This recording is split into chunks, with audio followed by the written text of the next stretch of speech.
Bismillahirrahmanirrahim. I am Muhammad Yasir Hayat Malik, lecturer in mathematics, University of Education, Lahore, Johorabad campus. I am teaching you subject of mathematical statistics, course code Math 3120. Lecture 18 हम कर चुके हैं, 18 lectures. अब आज lecture 19 start करना है। Last lecture में हमने डिस्क्रीट प्रोबेबिलिटी डिस्ट्रीब्यूशन की बात कर रहे हैं। उसमें हमने बायनॉमियल प्रोबेबिलिटी डिस्ट्रीब्यूशन और हाइपर ज्योमेट्रिक प्रोबेबिलिटी डिस्ट्रीब्यूशन, ये दो केस उसके कर लिए थे। आज हमने थर्ड टाइप स्टार्ट करनी है, जिसको पॉइजन डिस्ट्रीब्यूशन के नाम से जाना जाता है। एक मैथमेटिशियन थे पॉइजन, उसके नाम पे इसको डेवलप किया गया डिस्ट्रीब्यूशन को। तो इसकी डेफिनेशन देखते हैं हम कि हमारे पास पॉइजन डिस्ट्रीब्यूशन क्या चीज़ है। It is a limiting approximation of the binomial distribution when p the probability of success is very small, but n the number of trails is so large that the product mu equals to np is of a moderate size. Poisson distribution की क्या है? एक limiting form है binomial distribution की। और कब हम use करेंगे लिमिटिंग फॉर्म? मींस जब लिमिट ले लें n approaches to infinity and p approaches to zero, तब लिमिटिंग केस लें तो हम कहते हैं कि बायनॉमियल डिस्ट्रीब्यूशन क्या बन जाती है? पॉइजन डिस्ट्रीब्यूशन बन जाती है। तो इसमें जो चीज़ हमें खास देखनी होगी, जिस पे हमें फोकस करना होगा, कि प्रोबेबिलिटी ऑफ सक्सेस हमारे पास, जिसको हम p बोलते हैं, वो बहुत कम होनी चाहिए, स्मॉल होनी चाहिए। और n जो नंबर ऑफ ट्रेल्स या नंबर ऑफ इवेंट्स होते हैं, उनको हम क्या कहेंगे? वो बहुत लार्ज होने चाहिए। और तो अगर ये हमारे पास ऐसी कंडीशन आ रही हो, तो फिर हम क्वेश्चन को सॉल्व करने के लिए क्या यूज करेंगे? पॉइजन डिस्ट्रीब्यूशन यूज करेंगे। हमारे पास p probability of success small होनी चाहिए और n नंबर ऑफ ट्रेल्स या नंबर ऑफ इवेंट्स वो क्या होने चाहिए? लार्ज होने चाहिए। और क्योंकि मीन होता है म्यू, तो म्यू क्या मॉडरेट से कब बनेगा? जब ये प्रोडक्ट में, जब हमारे पास p स्मॉल हो और n लार्ज हो, तो जब इन दोनों का प्रोडक्ट होगा तो ये नॉर्मल साइज का हमारे पास डाटा आ जाएगा, जिसको हम मीन कह रहे हैं। एवरेज हमारे पास भी को मॉडरेट साइज की होगी। तो ऐसी सूरत में हम पॉइजन डिस्ट्रीब्यूशन यूज करेंगे। Generally, most statisticians use Poisson approximation when p is 0.05 or less and n is 20 or more. तो जब हमारे पास अगर p इस तरह हो, 0.05 हो या उससे कम हो, मीन्स बहुत कम वैल्यू हो, और n की वैल्यू 20 या 20 से ज़्यादा हो, तो फिर हम ये यूज़ करते हैं। मोस्टली स्टैटिस्टिशियंस ऐसे ही पॉइजन अप्रोक्सीमेशन को यूज़ करते हैं जब हमारे पास इस तरह की वैल्यूज हों। p हमारे पास क्या हो? 0.05 या उससे कम, और n हमारे पास क्या हो? 20 या उससे ज़्यादा। But in fact, the large n is and the smaller p is, the better will be approximation. कि जब हमारे पास n लार्ज हो जाएगा और p स्मॉल होगा, तो अप्रोक्सीमेशन उतनी ही हमारी बेहतर होगी। जितना n लार्ज होता जाएगा और जितना p स्मॉल होता जाएगा, हमारी अप्रोक्सीमेशन उतनी ही बेहतर होती जाएगी। If we assume that n goes to infinity and p approaches zero in such a way that mu equals to np remains constant, कि आपके पास जो मीन पे कोई इम्पैक्ट ना आए, जितना n इंफिनिटी को चला जाए और p जीरो के करीब तरीन होता जाए, मींस n लार्ज होता जाए और p छोटे से छोटा होता जाए, तो तब हमारे पास क्या है? म्यू पे कोई इफेक्ट नहीं होगा, वो हमारे पास कांस्टेंट रहेगा। तो then the limiting form of the binomial distribution is limit n approaches to infinity, p approaches to zero, b of x n comma p equals to mu raised to power x e raised to power minus mu divided by x factorial, where x is from 0 to infinity. तो फिर हमारे पास जो limiting form binomial distribution की, ये हमारे पास Poisson distribution बन जाएगा। ये फार्मूला होता है हमारे पास पॉइजन डिस्ट्रीब्यूशन का, mu raise to power X E raise to power minus mu divided by X factorial. Mu यहाँ पे क्या है? मीन है हमारे पास डिस्ट्रीब्यूशन का, ई एक्सपोनेंशियल फंक्शन होता है, एक्स हमारे पास नंबर ऑफ आउटकम्स, और यही पैरामीटर। तो इसका मतलब है इसमें पैरामीटर सिर्फ एक्स इन्वॉल्व हो रहा है, हमारे पास एक ही पैरामीटर इन्वॉल्व हो रहा है। तो ई की वैल्यू हमें पता है, where E equals to 2.71828। The Poisson distribution has only one parameter mu positive। एक ही पैरामीटर म्यू है, मीन पे डिपेंड करता है। x यहाँ पे हमारे पास क्या है? जो वैल्यूज हमें फाइंड करनी होती है, number of possible values, and is denoted by p of x mu. इससे पहले हमारे पास बायनॉमियल डिस्ट्रीब्यूशन में क्या है? दो पैरामीटर थे, n और p। यहाँ पे सिर्फ एक ही पैरामीटर है, म्यू मीन। ज़ाहिर है हमेशा हमारे पास पॉजिटिव होता है, ये हमारे पास नेगेटिव नहीं होता। So the parameter mu may be interpreted as the mean rate of occurrence of events। तो पैरामीटर mu को mean है, तो हम क्या कहेंगे कि जितने mean rate of occurrence of events हमारे पास होंगे, इसको हम इस तरह से इंटरप्रेट करते हैं। It is relevant to note that this is a probability distribution as the function is obviously non negative. कि हमारे पास ये क्या है, ये प्रोबेबिलिटी डिस्ट्रीब्यूशन फंक्शन है और ये हमें पता है कि हमेशा नॉन नेगेटिव होता है। That is P of X mu is greater than equal to 0 and its sum to unity. अगर ये प्रोबेबिलिटी डिस्ट्रीब्यूशन की बात करें तो हमें पता है कि हमेशा सम क्या होता है, यूनिटी होता है, 1 होता है। किसी भी प्रोबेबिलिटी की बात करें, सम ऑफ प्रोबेबिलिटी हमारे पास 1 होता है। प्रोबेबिलिटी डिस्ट्रीब्यूशन की अगर हम बात कर रहे होंगे तो हमारे पास क्या होता है, सम जब भी हम लेंगे सम हमारे पास 1 के बराबर होगा। तो summation x varies from 0 to infinity p of x mu.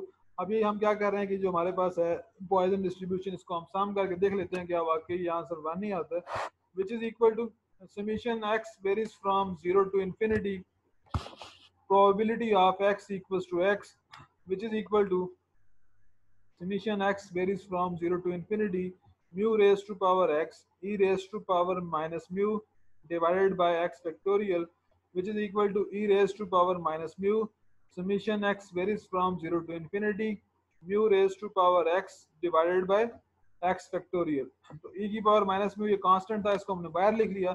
अब यहाँ पे जब x को हमने 0 से लेके इन्फिनिटी तक पुट किया, तो जब 0 पुट किया तो mu raise to power 0 divided by 0 factorial. तो म्यू की पावर 0 1 और 0 फैक्टोरियल भी 1, तो हमारे पास आंसर आ गया 1। फिर mu raise to power 1 divided by 1 factorial, ये हमारे पास आया mu. Mu raise to power 2 divided by 2 factorial, तो ये हमने लिख दिया mu square over 2 factorial plus mu cube over 3 factorial up to so on. ये हमारे पास फार्मूला किसका है, दिस इज ये फार्मूला हमारे पास e raise to power mu, ये सीरीज का फार्मूला है, इसका हम डायरेक्ट लिख सकते हैं। This is exponential function e raise to power mu having variable mu, तो equals to e raise to power minus mu into e raise to power mu. ये हमारे पास आंसर क्या है 1। तो ये है कि सम ऑफ प्रोबेबिलिटी हमारे पास हमेशा 1 के बराबर आता है। तो हमें चाहे जिस तरह की भी हमारे पास प्रोबेबिलिटी होगी, जिस तरह की भी प्रोबेबिलिटी डिस्ट्रीब्यूशन होगी, sum of probability always equals to 1। तो ये हमारे पास बायनॉमियल प्रोबेबिलिटी डिस्ट्रीब्यूशन को हमने कन्वर्ट करना है किसमें, पॉइजन में। तो ये हमारे पास लिमिटिंग फॉर्म जब हम लेते हैं, लिमिटिंग केस लेते हैं बायनॉमियल डिस्ट्रीब्यूशन का, तो हमारे पास क्या आ जाता है, वो पॉइजन डिस्ट्रीब्यूशन आ जाता है। तो इसके कहाँ कहाँ यूज होता है, हमारे पास एग्जांपल में देखते हैं। Poisson distribution, it is used as a distribution in its own right by considering a Poisson process where events occur randomly over a specified interval of time or space or length। तो ये use होता है हमारे पास, क्या कहते हैं कि Poisson process हमारे पास के events occur randomly over a specified interval of time or space or length। Such random events might be the number of deaths by horse kicks per year। तो ये कुछ एग्जांपल्स हैं जहाँ जहाँ हम Poisson distribution यूज कर सकते हैं। The number of telephone calls received per minute at some switchboard, the number of taxi cab arrivals at an intersection per day, the number of persons born blind per year in a large city, the number of typing errors per page in a book, the number of insurance claims made to a company in a given time, etc। तो कुछ इसके poison process के examples हैं कि कहाँ कहाँ ये poison process use हो सकता है या यूज होता है। ये कुछ बातें हैं कि हमारे पास, जिस तरह मैं दोबारा से पढ़ता हूँ कि हमारे पास such random events might be the number of deaths by horse kicks per year, कि आपके पास सालाना अगर हॉर्स किक से कितनी डेथ्स होती हैं, ये हमारे पास एक पॉइजन प्रोसेस की एग्जांपल है। Similarly the number of telephone calls received per minute at some switchboard. तो ये इस तरह की कुछ हमारे पास एग्जांपल्स हैं। तो नेक्स्ट अब डेरिवेशन है, जो हमने जो डेफिनेशन में बात की कि अगर हम लिमिटिंग फॉर्म ले लें बायनॉमियल डिस्ट्रीब्यूशन का, तो हमारे पास पॉइजन डिस्ट्रीब्यूशन बनता है। तो अब वही उसको हम देख लेते हैं, उसको सॉल्व कर लेते हैं कि किस तरीके से ये बात ट्रू है, उसको हम किस तरह से लेके चलेंगे। तो ड्राइव करना है पॉइजन अप्रोक्सीमेशन को बायनॉमियल से। To drive an approximation formula to the binomial distribution bxn comma p when n approaches to infinity, p approaches to 0 and the product np remains constant। np product कौन सी है, mu equals to np, क्योंकि होता है mean हमेशा हमारे पास constant रहे, mean n हमारे पास इतना लार्ज हो जाए और p हमारे पास इतना स्मॉल होगी, 0 को अप्रोच करे, तो हमारे पास फिर मीन पे कोई इंपैक्ट नहीं होगा, मीन हमारा कांस्टेंट रहेगा। तो ये हमने इसको ड्राइव करना है इस बात को। तो वही proceed as below. The binomial distribution bxn comma p may be written as bxn comma p equals to n choose x p raised to power x q raised to power n minus x for x varies from 0 to n। तो ये हमारे पास binomial distribution में ये formula होता है, मैंने ये formula यहाँ पे लिखा है, n choose x p raise to power x q raise to power n minus x। तो दिस इज इक्वल टू, ये हमने फार्मूला ओपन किया, n into n minus one n minus two so on n minus x plus one divided by X factorial. इससे next term होनी थी n minus x factorial और बटा में भी आना था n माइनस एक्स फैक्टोरियल, तो वो आपस में क्या हो कैंसिल आउट हो गया, इसलिए वो हमने लिखा नहीं। p raise to power x as it is, q raise to power n minus x as it is. हमें पता है कि म्यू एन पी के बराबर होता है, हम ऊपर कह भी चुके हैं, let mu equals to N P, then यहाँ से पी क्या होगा mu over N, and Q क्या होगा Q equals to one minus P which is equal to one minus mu over N. So replacing all terms involving p, we get bx n p equals to n into n minus 1, n minus 2, so on, n minus x plus 1 divided by x factorial। p की जगह पे आ गया mu over n raise to power x, 1 minus p था तो 1 minus mu over n raise to power n minus x। तो यहाँ हमने रिप्लेस किया p और q को, हमने किस में p की वैल्यू पुट कर दी और q की वैल्यू हमने यहाँ पे पुट कर दी। अब इसका लिमिटिंग फॉर्म है हमारे पास, तो इसको थोड़ा पहले सिंप्लीफाई कर लेते हैं। हमने क्या किया, म्यू की पावर x और x फैक्टोरियल को हमने बाहर लिख लिया, बाकी रह गया n into n minus one n minus two so on n minus x plus one divided by n raise to power x into one minus mu by n की power n into one minus mu by n raise to power minus x। हमारे पास था one minus mu by n raise to power n minus x, इनको मैंने अलग करके लिख दिया, एक को n लिख दिया और एक को पावर में माइनस x लिख दिया, which is equal to mu raise to power x divided by x factorial. अब हमने क्या किया, सब में जितनी भी टर्म्स थी इनमें हमने n को कॉमन लिया। ये कितनी टर्म्स है हमारे पास, ये 1 से लेके x माइनस वन तक और एक टर्म ये 1 से लेके x तक टर्म्स है, मींस n को हमने x टाइम कॉमन लेना है, तो ये n raise to power x यहाँ से कॉमन आएगा, बटा में भी n raise to power x है तो n raise to power x cancel हो जाएगा n raise to power x से, बाकी बचेगा क्या 1 into one minus one by n, 1 minus 2 by n, so on 1 minus x minus 1 by n into 1 minus mu by n raised to power n, 1 minus mu by n raised to power minus x, letting n approaches to infinity and p approaches to 0 so that mu equals to np remains constant. We observe that each of the terms 1 minus 1 by n, 1 minus 2 by n, 1 minus x minus 1 by n and 1 minus mu by n raised to power minus x approaches unity. मतलब ये हम जब हम n को infinity approach करवाएंगे और p को 0 approach करवाएंगे तो हमारे पास ये सारी टर्म्स कांस्टेंट होंगी और हम ऑब्जर्व करेंगे ये हमारे पास क्या है, क्योंकि जब n को इन्फिनिटी अप्रोच कराना है 1 over infinity 0, 2 over infinity 0, x minus 1 over infinity 0, इसी तरह म्यू ओवर इन्फिनिटी 0, तो हमारे पास सारी वैल्यूज आगे 1 रह जाएंगे, सिर्फ this approaches to 1। The term 1 minus mu by n raised to power n may be written as 1 minus mu by n raised to power n which is equal to 1 minus mu by n की power n by mu into mu, means हमने mu से multiply भी कर दिया और mu से divide भी कर दिया। So writing n by mu equals to k, the expression becomes 1 minus 1 by k raised to power k की पावर mu। अब हमारे पास ये रेसिप्रोकल आ गया, 1 by k का रेसिप्रोकल यहाँ पे पावर में मौजूद है, तो इसका रिजल्ट हमें पता है ऑलरेडी, ये हमारे पास होता है if n increases indefinitely so does k, अगर n indefinitely increase करता है तो k भी increase करेगा, therefore 1 minus 1 by k raised to power k tends to e raised to power minus 1। ये फार्मूला है हमारे पास, अगर k इन्फिनिटी को अप्रोच करता है तो हमारे पास क्या होगा, limit k approach to infinity 1 minus 1 by k raised to power k gives e raised to power minus 1। अगर यहाँ प्लस होता तो आंसर होता e raised to power plus 1, यहाँ माइनस है तो हमें आंसर मिला e raised to power minus 1, where e equals to 2.71828, therefore limit n approaches to infinity 1 minus mu by n raised to power n हमारे पास क्या आ गया, this is equal to a raised to power minus mu, क्योंकि ये हमारे पास आया e raised to power minus 1, और जब हमारे पास ये बैक पे अगर देखें तो यहाँ पे ये पूरा क्या आ रहा है e raised to power minus 1 और साथ mu से मल्टीप्लाई होगा तो ये बन जाएगा e raised to power minus mu। तो ये हमारे पास देख लेंगे लिमिटिंग फॉर्म, जब हमने इसकी लिमिट ली तो हमारे पास आंसर आ गया e raised to power minus mu। Thus the limiting value of probability of x equals to x is given by the expression limit n approaches to infinity b of x n comma b equals to mu raised to power x divided by x factorial into 1 into 1 into 1 into e raised to power minus mu. तो ये हमारे पास final answer क्या बन गया, mu raise to power x e raised to power minus mu divided by x factorial for x equals to 0 1 2 up to infinity.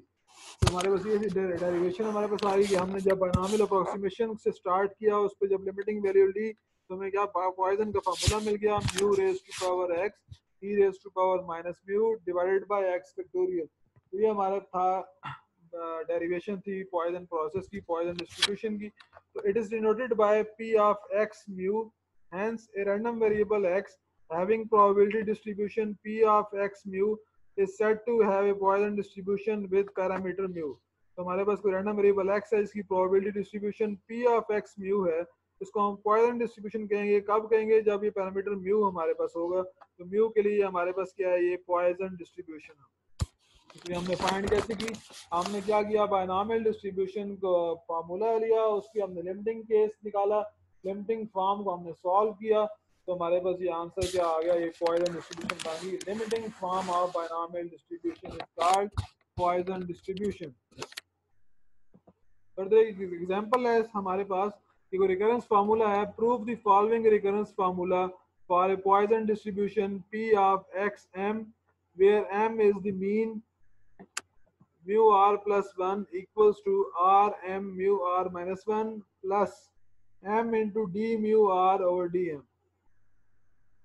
r plus 1th moment हमारे पास क्या है, mu r plus 1 equals to r m into mu r minus 1 plus m into d mu r over dm. ये हमने इस relation को prove करना है हमने कि कैसे हमारे पास आ रहा है. if mu r is the rth moment about mean, then mu r equals to expected value of x minus mu raised to power r, which is equal to expected value of x minus m raised to power r. ये हमारा formula है अर्थ moment का. ये mu r का formula होता है expected value of power r आ जाती है, म्यू 3 होता है एक्सपेक्टेड वैल्यू ऑफ पावर 3 हो जाती है, which is equal to summation x varies from 0 to infinity p of x m into x minus m raised to power r. Formula क्या था, एक्सपेक्टेड वैल्यू होगा कि हमारे पास sum of probability function into variable, variable यहाँ पे x minus m raised to power r into probability function, यहाँ पे पॉइसन डिस्ट्रीब्यूशन है. तो हमारे पास ये म्यू आर का फार्मूला आ गया, summation x varies from 0 to infinity p of x m into x minus m raised to power r. अब नेक्स्ट हम क्या करते हैं, p ऑफ x m की वैल्यू पुट कर देते हैं, which is equal to summation x varies from 0 to infinity e raised to power minus m raised to power x divided by x factorial into x minus m raised to power r. Differentiating with respect to m, we get d mu r over dm equals to summation x varies from 0 to infinity. अब क्या किया हमने, जहाँ जहाँ m था उसको equation को हमने डेरिवेटिव ले लिया. So this is into summation x varies from 0 to infinity minus r e raised to power, हमने यहाँ से r क्या कहते हैं, r पावर पहले आ गई, एक पावर कम होगी, x minus m raised to power r minus 1, और minus m का डेरिवेटिव क्या होता है minus 1, तो आ गया minus r. ये Poisson function as it is e raised to power minus m raised to power x divided by x factorial plus x e raised to power minus m raised to power x minus 1 divided by x factorial into x minus m raised to power r minus e raised to power minus m raised to power x divided by x factorial into x minus m raised to power r. क्योंकि हमारे पास e raised to power minus m का जब derivative लेना है तो हमारे पास क्या आएगा, minus into e raised to power minus m. तो हमने क्या लिख दिया, बाहर माइनस लिख दिया. तो multiplying both sides by m and simplifying we get m into d mu r over dm which is equal to minus r m mu r minus 1. तो इसमें ये देख सकते हैं आपके हमारे पास ये क्या आ रहा है, उसको हमने लिख दिया, ये टर्म थी हमारे ये फार्मूला है, x माइनस m की पावर r माइनस 1 है इनटू प्रोबेबिलिटी फंक्शन का पूरे का पूरी वैल्यू है. ये हमारे पास क्या आ गया, म्यू r माइनस 1, तो minus r as it is, और हमारे पास साथ m से मल्टीप्लाई किया तो हमारे पास ये m आ गया, plus summation x varies from 0 to infinity e raised to power minus m raised to power x minus 1 plus 1, this is m raised to power x divided by x factorial into x minus m raised to power r into x minus m.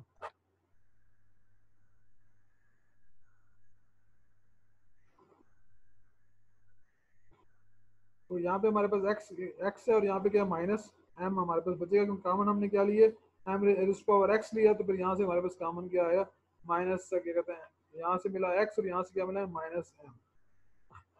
तो यहाँ से अब आ गया this is equal to minus r m mu r minus one plus, अब ये formula क्या हो गया x minus m raise to power r plus one हो गया, तो ये फार्मूला बन गया, this is probability function, this is variable, तो ये बन गया mu r plus one, hence mu r plus one equals to r m mu r minus one plus m d mu R over d M.